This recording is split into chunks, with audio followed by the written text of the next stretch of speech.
What's on, ladies and gentlemen? My name's Ross, I like games, and today we are looking at the other characters from Metroplex. Yesterday I was delighted, because seriously, I'd been waiting weeks for this. I was delighted because we finally knew what Metroplex did. I'll pop a link to that video in the description. But along with Metroplex, we got these 3 other new characters. One of which doesn't even have a bot mode. More on that in a moment. So what I wanted to do was have a look at a video to see if any of these characters are actually good. So what we're going to do is we're going to rank them out and see which of these is actually the best one. Now, there are 2 things that these characters do which we could not do before they came along. I suppose the context we need here, these are the only 4-cost characters we had. Before these came along, we had some 5-cost characters like RC and Flame War and Kickback.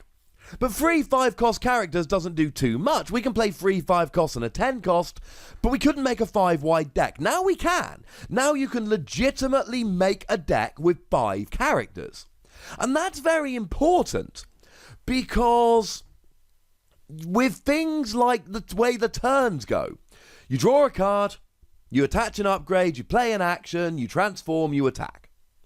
But if you've got extra characters, you get extra attacks. So if you're against a 2-character deck with these, your opponent essentially has 2 turns, you have 2 turns, and oh look, you've got 3 characters, so you get 3 extra attacks. 5-wide is pretty good.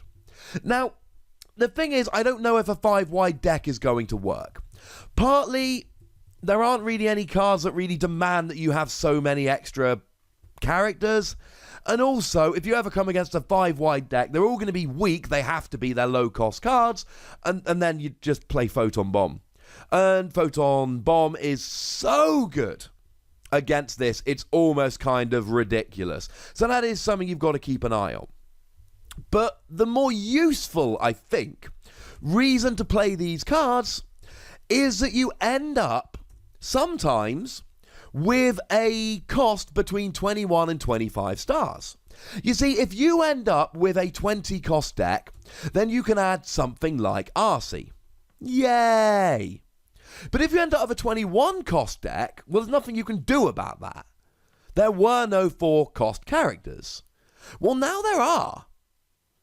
So now we can actually add a 3rd character, which is incredibly useful. So as an example, you play Autobot Cosmos. Yay, it's got huge health, it's got quite nice skills. Then you use Bumblebee Legendary Warrior, which is another really good card. And if it's the only character left, you got +2 attack, +2 defense. And people are going to go after Cosmos because its skills are really good. So yay, that's quite nice. Oh, I've got 21 stars. Well, now we've got 4-cost characters. And look, we talked about this in the Metroplex video yesterday. Obviously, these are best with Metroplex. And as we're going to see, all of the skills are basically only for Metroplex. So I know that these are Metroplex-focused cards. But we're looking at them now in the context of you've got 4 stars to play with, and they are the only 4-cost cards in the game. So to reiterate, I don't think we're making a 5-wide deck. But I do think there are going to be times when you've got 4 stars spare. Why not, ladies and gentlemen? So as far as I'm concerned, the best of the 3 is 6-gun heavy weapons expert. In bot mode, when you flip to it, your Metroplex gets bold too. Well, that's pointless. And in alt mode, when your Metroplex attacks, you do 1 damage to the defender. Okay. So neither of those skills are any good because we don't have Metroplex. Fine. But the number one reason why I think this is the best is because it's got the highest health. You see, let's say for argument's sake, you just want to attack. Well, the thing about attacking is we can do plenty of things to try and up your attack. We can play the action card Supercharge, which gives you bold free, which means that you get to flip 3 extra battle cards when you're attacking. You can play the action card Peace Through Tyranny, which has 2 orange icons, which is more likely to up your attack. You can attach a flamethrower, which gives you bold 2 while attacking and also has an orange icon. So if you really want to make the most of your attack, you can basically do that with any card you like. So I'm not so worried about the attacking stat here. But the health of 5 is what really sets 6 Gun apart, and the reason very simply is, firstly, you're more likely to survive an attack because you've got the highest health of any of them, and secondly, you can use a force field here. Because what we see about these 4-cost characters are that they are so gosh darned weak. Like, hilariously weak. They're not going to last very long. But force field, when it's attached, means you can only take 4 damage, and you've got 5 health. Which means you can take a hit as long as you've got a force field attached from anything. And if you are in bot mode here, you've got an attack of 4. Well, attack of 4 is dead on the average. That's not a bad attack. Now, in alt mode, you've got an attack of 2. That is a bad attack. And okay, you've got a defense of 0 and a health of 5. You're not going to last very long. But with force field here, the defense doesn't matter. You can take a hit. And now all of a sudden you've got a 4-cost character with no good skills, but you've got a 4-cost character with average attack that can take a hit. Now, I know calling it average attack that can take a hit really doesn't inspire us and make us feel like it's a great card. It's not. It's not a great card. But purely in the context of I need a 4-cost, actually, I can think of worse cards, ladies and gentlemen. This is not too bad. It is, in fact, the best of all 3 of them. The second best one of them all, and I don't know why we're going best to last. Usually I go reverse order, but we're not today.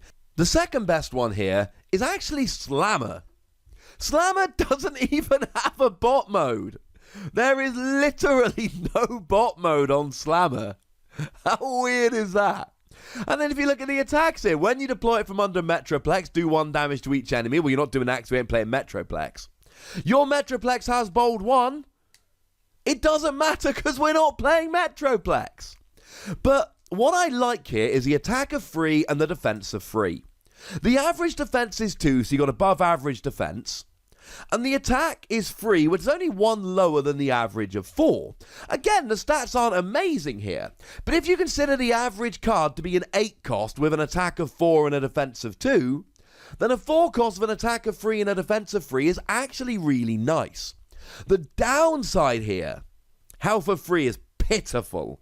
Can't save yourself with force field, and you're going to be taken down so gosh darned easily. Now, what is cool here is that you are a tank, so you do get to use Hunker Down, flip each your characters from bot mode to tank mode. Ah, no, wait, you can't. You don't have a bot mode. Gosh darn it.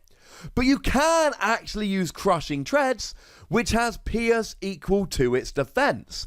And that's actually really quite cool here, because, well, your defense starts off at 3, which means you got minimum Pierce 3 here, which I actually really like. I suppose I should mention that Slammer is a ranged character, and 6 Gun was as well. And, I mean, in terms of ranged, you do get Armed Hovercraft. You pop it on a ranged character, and you get to do 1 damage to each of your enemies. That's actually really nice. I really like that as an upgrade card. And yeah, fine, your stats are still pretty bad, but actually, the fact that you get to use that is quite nice. I do like that. That makes me kind of happy. So Armed Hovercraft is good. I think really what sets Slammer apart here is just the fact that the attack of 3 is quite good, to be honest with you. And the defense of 3 is quite nice. And the fact that it can use tank stuff is pretty cool. Now, in terms of Scamper, Scamper's my least favourite for a couple of reasons. Firstly, there's nothing particularly great about him. Yeah, he's got an attack of 3, but that's in the same mode where you've got a defense of 1, whereas at least Slammer gets 3 and 3.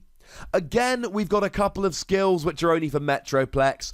In alt mode, you give Metroplex bold 1. Well, that doesn't help. You don't have Metroplex. And in bot mode, when you flip to it, you get to scrap an enemy weapon or armor, but only if you got Metroplex on the field, which you're not going to. But the thing that really upsets me about Scamper, he's ranged in bot mode, we've talked about ranged. And in alt mode, you're a car. Okay, and being a car is actually quite nice. You get access to turbo boosters that lets you untap a character, which is not too bad.